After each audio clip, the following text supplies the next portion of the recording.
All music passes with me, but the Beach Boys, I like because of their essential modesty. Probably because they've been through the fire at least twice. When everybody was making fun of them, they said they had tennies on and striped shirts. And it's almost like that. There was a point when the Beach Boys would deny that they were ever at the beach, where the land comes down to the water. Yeah, I have a motive in being here. I don't enjoy standing in the sun and looking like a Ricketts reject. I don't surf. But I came to California at the time when the Beach Boys surfaced. I wrote some lyrics for Brian, and I think that's been my best shot in town yet. Van Dyke Parks was born in Hattiesburg, Mississippi. His mother, a Hebraic scholar, and his father, a Jungian psychiatrist. Van Dyke began learning piano, clarinet, and voice at the age of 4. He joined the prestigious American Boy Choir School, a sort of musical boarding school in Princeton, New Jersey, where he'd encounter the likes of Toscanini and Rachmaninoff. While caroling in the neighborhood, he even found himself in the kitchen of Albert Einstein, who joyously provided violin for a performance of Silent Night. Van Dyke was also a Hollywood child actor throughout the 50s, appearing on The Honeymooners and the Grace Kelly-Alec Guinness film, The Swan. She might cut his head off. There goes our crown. Prince George. It was pretty boring. Van Dyke dropped his music degree in Pittsburgh to join the West Coast music scene in LA. He played coffee houses with his brother for a while and got his first big gig arranging the bare necessities of Jungle Book fame. He proceeded to make his way as a session musician, producer, writer, and arranger for the likes of Judy Collins, Paul Revere and the Raiders, and the Mojo Men. He befriended Randy Newman and Harry Nilsson. He named the bands Buffalo Springfield, Three Dog Night, and Harper's Bazaar, and turned down offers to join Frank Zappa and the Mothers of Invention, Crosby, Stills, Nash & Young, and the Byrds, deeming it unseemly to be screamed at by adoring fans. He lived in a standard LA apartment. If he needed to pee, he had to either use the hardware store downstairs or the pay toilet at a nearby gas station. This modest room served as a sort of beatnik symposium, where a shirtless Van Dyke would explain the workings of the world to a crowd of perplexed LA music cognoscenti, fascinated by the 23-year-old's vast vocabulary, obscure allusions, and complex stacked puns. When I was 23, I learned how to parallel park, but that's still pretty impressive. This is about when a great meeting of the minds occurred at one of Brian Wilson's lawn parties. Everybody should relate to his past and try to understand it, and even his parents, so that he can continue as gracefully as possible with that empirical type of deductive reasoning that somehow is at least a port in the storm. Groovy.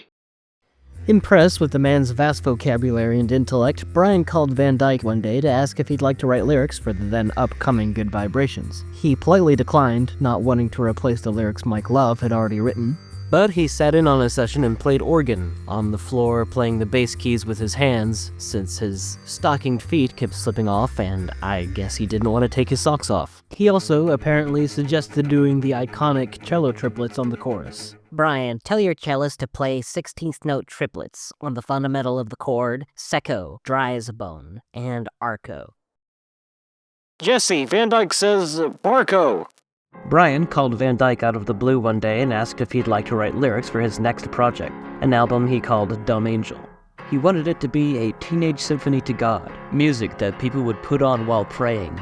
He talked about the holiness of humor, how laughter is a spiritual moment. Van Dyke drove up to Brian's home one hot summer day on his motorcycle, trailed by a suspicious cop who didn't believe that this disheveled dweeb had any business being in Brian's Laurel Canyon neighborhood. Van Dyke, who didn't have enough money to own a license, simply led the cop to the door of Brian's eclectic mansion. A water slide trailed from a pond on the roof to a lavish swimming pool on the ground. Brian answered the door, got Banana and Louie under control, and sent the cop on his way with an autograph for his sister. Brian and Van Dyke crawled through a child's treehouse and found themselves in the living room, carpeted entirely in a big blue gym mat, all the furniture replaced with unused exercise equipment. Vegetables littered the house, intended to be handed out to guests and passers-by through the kitchen window. Ironic, given that Brian's diet consisted primarily of Pioneer chicken. Stained glass windows illuminated lava lamps, hookahs, cheap prints of classical paintings, a row of Tiffany lamps, and in the bathroom, a picture of Jesus who blinked when you moved your head. A portable sauna had been installed with a little ventilation hole that Brian would have his wife blow marijuana smoke through. The scenic fabric-enshrouded den featured a jukebox loaded with Phil Spector and Beach Boys records, a cage with 2 mechanical parrots, and a large tent made of an expensive Arabian-style fabric. It made for a stuffy and uncomfortable meeting place. What would you do when you were in the tent? I'd eat sandwiches. I'm there to smoke hash, basically. In the music room, flanked by curtains of children on the beach and department store racks of packaged dolls, sat a colossal sandbox housing a grand piano and 8 tons of sand, so Brian could feel like he was composing music on the beach. Van Dyke, now probably wishing that the officer hadn't left, stepped carefully to avoid the places where Banana and Louie had relieved themselves. When Brian found out that Van Dyke was broke, he immediately called his manager. "I've got a guy here named Van Dyke Parks who's a wonderful worker and he needs a car.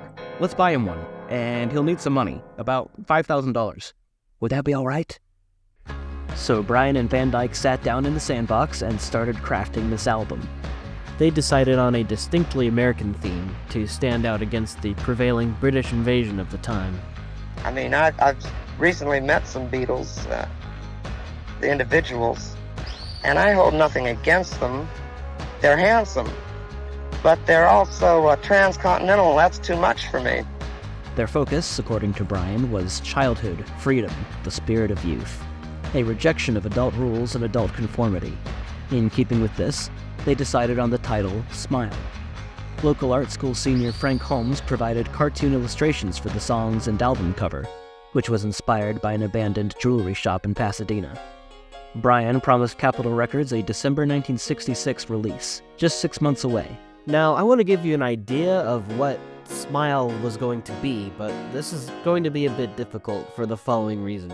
So for other unfinished or unreleased albums, say Lifehouse by The Who, all the tracks exist in some form even just as demos, and all that's really needed to get an idea of what the album would have sounded like is to find these tracks in the vault, pull them out, do some mastering, and release it. Not so with Smile. Remember how Brian recorded Good Vibrations in segments? This is the approach that he decided to take with the entire Smile album. So instead of a nice, neat little set of demos sitting in a vault somewhere, we've got dozens upon dozens of disconnected fragments of music, or what Brian called feels, which could be stitched together in any number of hundreds of possible ways, with many of them lost, missing vocals, or possibly even destroyed. With only vague hints, random interview snippets, and sessionography information to give any indication of how everything might have fit together. So nobody, not even Brian, really knew what this album was going to sound like. So it's less like putting together a Lego set with instructions and more like trying to put together the fragmentary remains of some unknown fossil. So what you're about to hear is really just a guess based on partial information. That said, let us now enter the Smile Shop.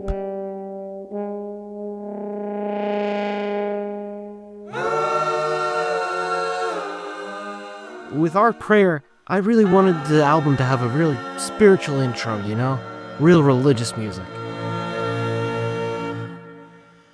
Now,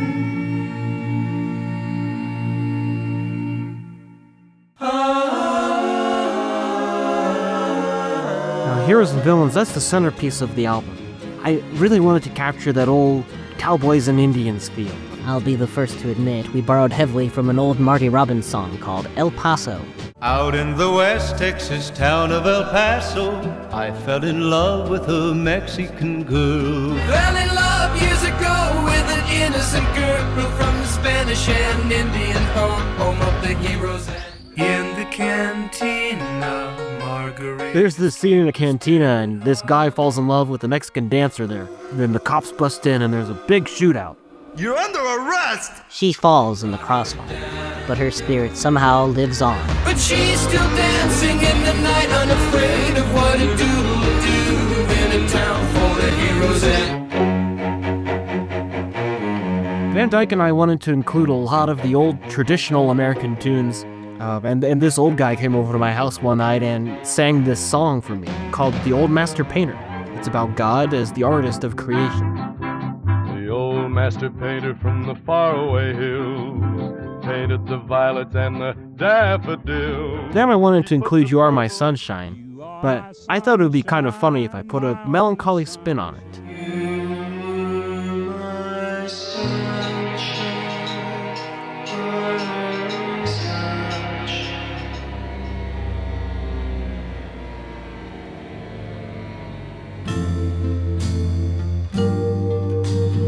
Here's another old standard, I Wanna Be Around, which was a big hit for Tony Bennett in 1963. I wanna be around to pick up the pieces when somebody breaks your heart. I thought it would be funny if I put in workshop sounds after that, like the tools are mending her broken heart. Or perhaps building a barnyard, brimming with life and the agriculture so integral to the foundation of our country. This is gonna be a 4-part suite.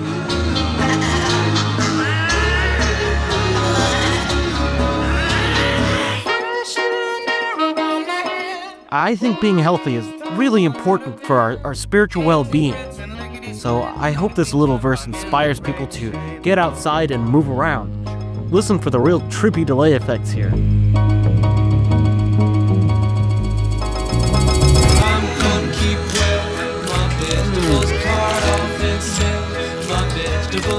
This is our love song to vegetables. I wanted this song to be really funny. Listen for the laughter-like backing vocals, and those pots and pans and metal sheets and celery being chewed to the beat.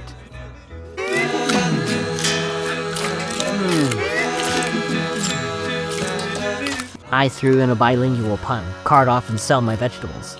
Kartoffeln is German for potatoes. I even recorded a skit with my session drummer, Hal Blaine.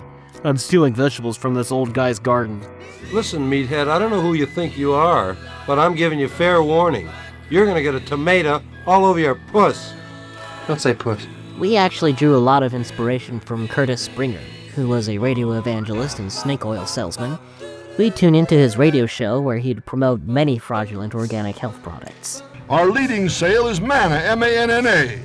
It's a blend of 10 different fruits and vegetables to assist nature in building up the system. I've actually been wanting to open a health food store called the Radiant Radish. Brian would open the Radiant Radish several years later. He would operate it at irregular hours, usually when he felt like it, in the wee hours of the night. His primary focus was learning to use the cash register. The Radiant Radish did not last long. So here I have a suite about the 4 elements. I think it's important for people to be connected with nature. In fact, I took a week off of recording Smile just to spend time in the mountains. For water, I've got layers of vocals sounding like dripping taps and deep oceans.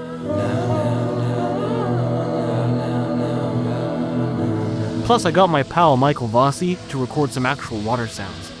We talked about even tuning the water sounds to different notes so they can be played on one of my favorite instruments, the mellotron. Well, East Coast girls are hit by really dig those styles they wear. And the Northern girls with the way they keep the boys transforming at night. Air, that'll be a short piano piece. I haven't finished it yet. Not sure what it'll do for Earth. Maybe vegetables will stand in for it somehow. Fire, I'm really excited about Fire. It's called Mrs. O'Leary's Cow.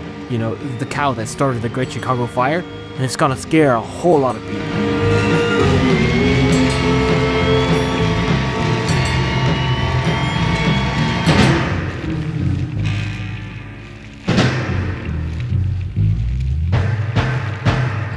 Hanging down from my window, those are my wind chimes. I bought some wind chimes one day and spent a long time just sitting there and listening to them.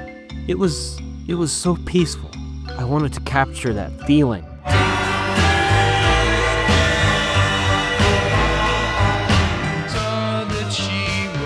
I don't remember writing this. I'm not sure who did, but this seems to be about an aging public speaker, perhaps trying to return to the innocence of his youth.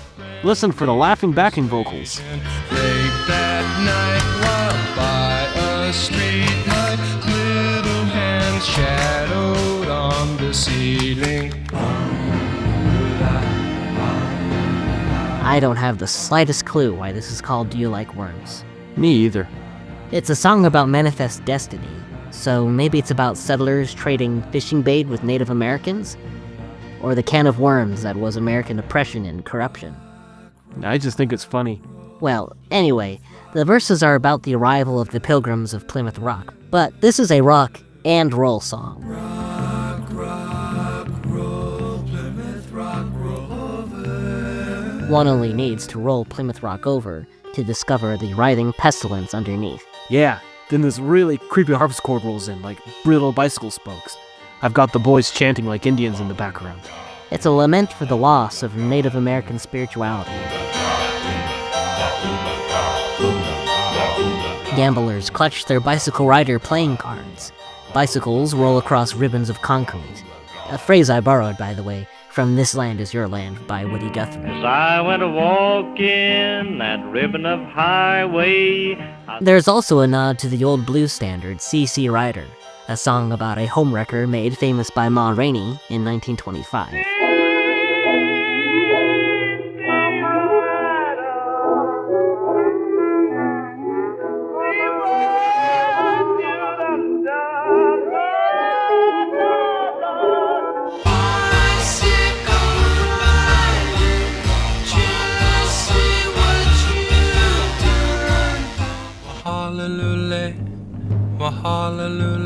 Then there's this whole Hawaiian section, mourning the overthrow of Queen Liliuokalani's Hawaiian kingdom. They're repeating this sad Thanksgiving prayer. The only actual Hawaiian word in this prayer is mahalo, which means thank you. The rest is gibberish. But one fan offered the following interpretation. Thanks to aimless gunshot, squandering praise to the sun, many flashes kindling a fire. Another interpretation, courtesy of Google Translate, is Thank you very much. It's a red car.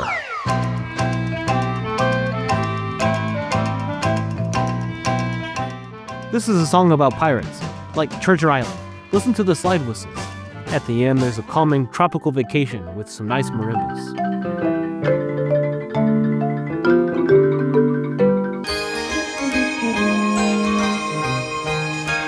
From Treasure Island to Pleasure Island. A fun day at the fair.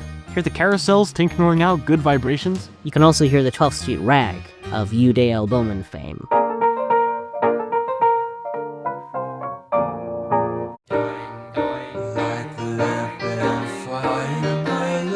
Cabinescence, it's kind of a campfire song.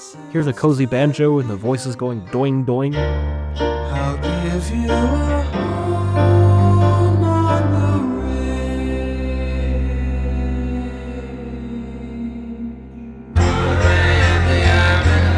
The next part is called Who Ran the Iron Horse? The Iron Horse, of course, being the American Indians' bitter name for the steam locomotives forging the Transcontinental Railroad. I like how the Who sounds like a train whistle.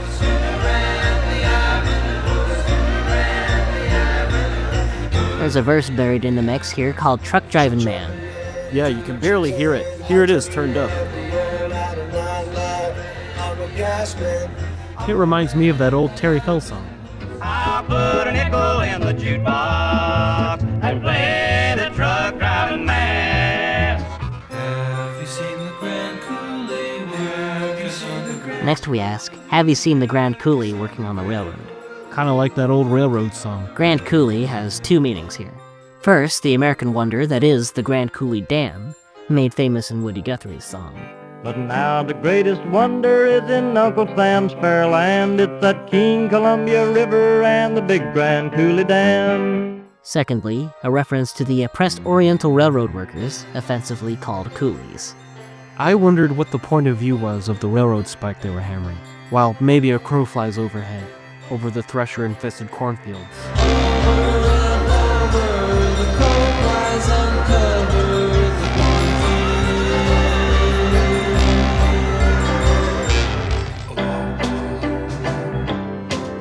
I wrote this song while sipping from a baby bottle full of chocolate milk.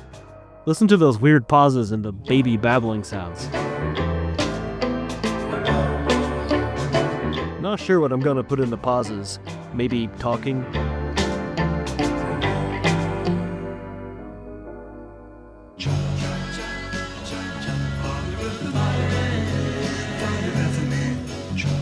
There's an old Wordsworth quote, "The child is father of the man." The child is father of the man, and I could wish my days to be bound each to each by natural piety.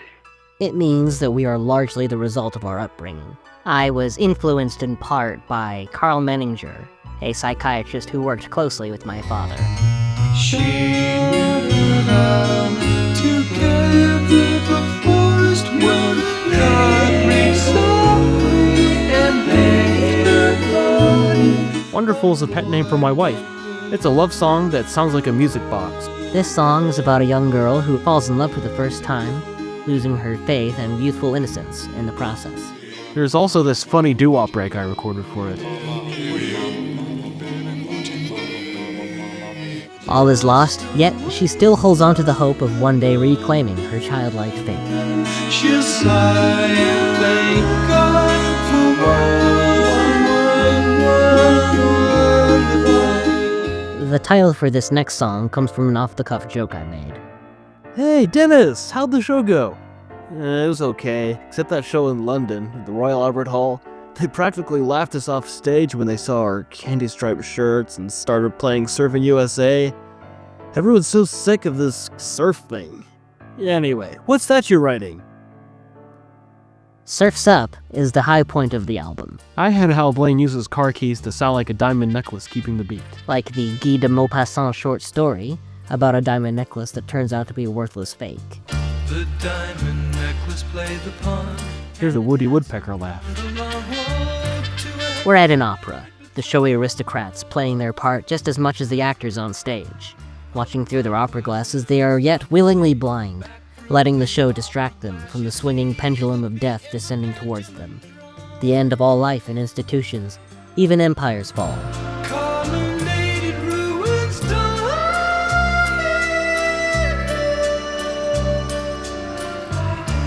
music hall, the costly bow. Music hall and Holocaust alike betray the shallow nature of our modern world.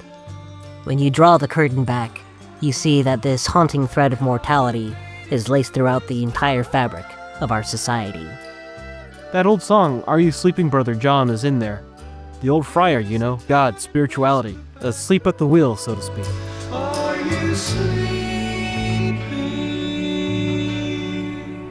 Brother John?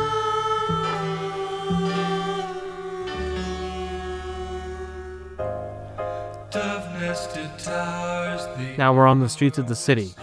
The man arrives at a New Year's party, everyone drunkenly singing Auld Lang Syne. But like the opera, this is also just a distraction from the emptiness of life. The man finds himself at a pier, considering its watery depths. a choke of grief, heart-hardened eye, beyond belief, a broken man too tough to cry. And then, hope! Surf's up. An old Beach Boys adage takes on new spiritual significance. Get back to the beach, to childhood, to God. Children play on the shore, and we come back to that curious phrase, the child is father of the man, and perhaps of mankind as well.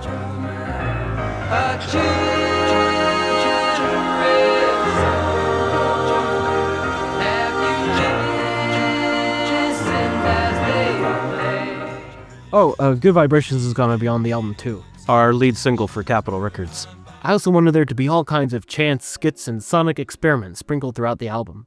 There's this one I like called You're Welcome. It has a very long fade-in. I originally had the boys walk physically towards the microphone to get that sound.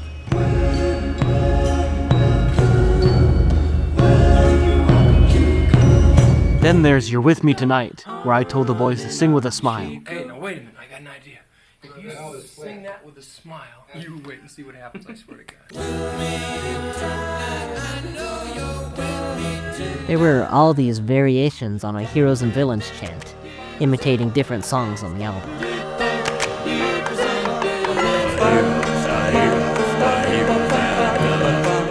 There was even a cover of the first great rock and roll record, a 1953 song by the Crows called G.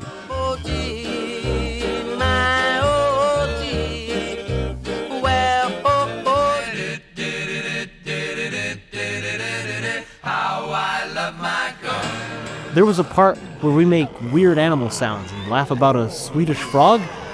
I don't remember what that was about. Swedish frog. I think it's important that people be educated about LA's smog problem, so I recorded myself ranting about it for about 5 minutes. I've been so dragged by it and so depressed that I've actually slugged walls and thrown things around the house. I can't help it. Smog drives me to do these things. At the Surf's Up session, I remember you had the brass players record a skit speaking through their French horns. Yeah, I had them make these really weird laughter sounds with their horns.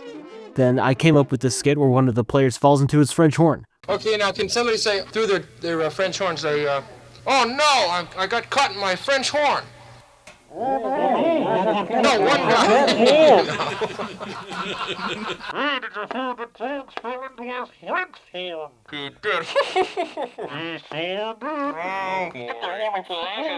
He also recorded these skits of you falling into other instruments. Yeah, there's one where I fell into a piano. Brian, where are you? I'm in the piano. Come out of there, man! I'm stuck between the C and the C sharp. And another one where you fell into a microphone. Oh, yeah. Hey, we ought to get a new microphone. I know. No, it's me! Giving feedback. Brian, I'm in the microphone. It's not a bug. So that, in a nutshell, is the album Brian and Van Dyke envisioned.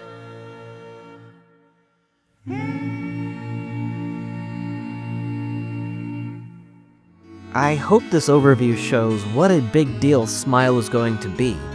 I agree with Dennis Wilson's sentiment that it makes Pet Sounds stink. That's how good it is.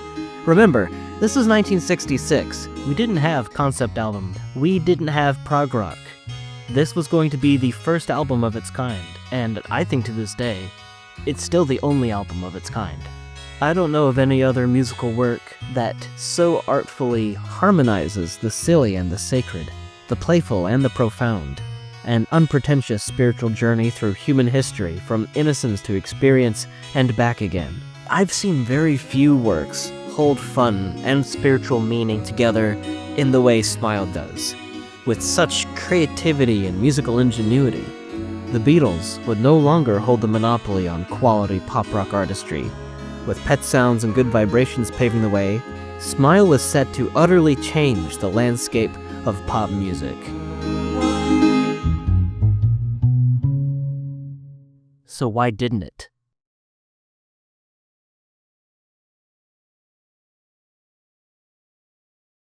Dennis Wilson could take me by storm like a straw in the wind. Don't mean to characterize this guy. He's got a lot of meat.